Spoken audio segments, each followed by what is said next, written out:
Hey everyone, welcome to Judging for the Win. I'm Dave, and this is my daily ruling. Today's question was suggested by a viewer. Thanks to Tom Cadden for this one. Amy controls an Estrid's Invocation, which is copying some random enchantment. Amy then uses Copy Enchantment to copy the Estrid's Invocation. Assuming that she has the copy enchantment leave the battlefield, when it comes back, what will it be? Alright, so first things first, I wanted to talk about something that I would consider a little bit of an advanced note.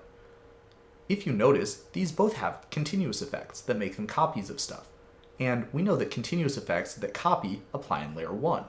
However, we also should remember that continuous effects that add abilities to things, those don't apply until layer 6. So, would the copy enchantment have the Estrid's Invocation exile ability at all? The answer is surprisingly yes.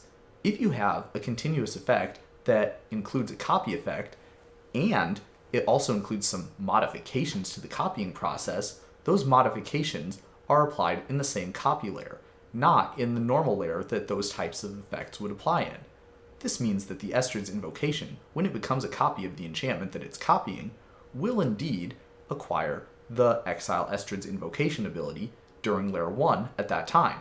That does not happen during layer 6. This means that when Copy Enchantment becomes a copy of Estrid's Invocation, it will see and copy that extra ability. Now, onto what would happen when that ability resolves. Let's say that the Copy Enchantment leaves the battlefield and then enters again. What will it look like? So the answer to this one will need this rule here. If a permanent leaves the battlefield, it loses all memory of its previous self, and any connection to the permanent that it used to be is severed. This means that when Copy Enchantment enters the battlefield, it will be just like any old normal Copy Enchantment that's entering the battlefield for any other reason.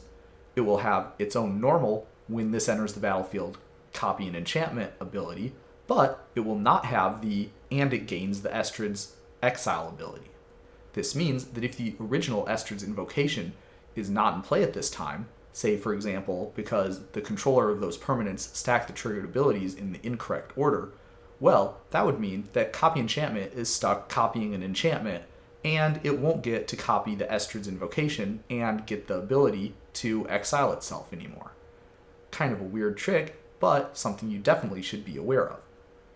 If you have multiple triggered abilities and you control them all, when they go on the stack, you get to pick the order. Accordingly, it's generally going to be best to stack it so that the Copy Enchantment enters the battlefield after the Estrid's Invocation. At the very least, this will give you one extra possibility for an enchantment that you can copy. And that's all I have for you today. How did you do? Join me again tomorrow for another daily ruling, but until then, I hope you have a great day.